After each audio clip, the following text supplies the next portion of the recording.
Eder. Mac.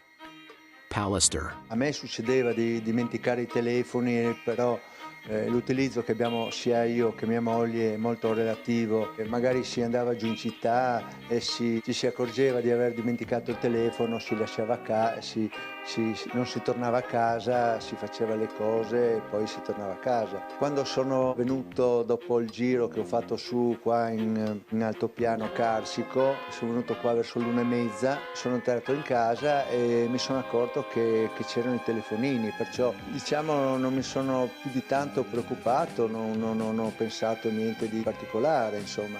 Dopodiché ho mangiato, mi sono fatto un po' di pasta così velocemente e dopodiché sono tornato, ero in bicicletta comunque, sono tornato con la bicicletta in città, ho messo la bicicletta diciamo, nel posto dove la tengo, al magazzino, ecco. E dopodiché sono tornato a casa alle 4 più o meno di pomeriggio, mi sono cambiato, mi sono messo lì davanti il televisore, è passata un'ora, passata due, Lili non è tornata a casa, non è ancora arrivata, non era mai successo. Ho detto forse poteva telefonarmi, i telefoni erano lì, però a me è successo più di una volta di lasciare a casa i telefoni, fermare una persona e dirgli guarda fammi fare una telefonata. Ehi, non dimenticare di iscriverti a questo canale.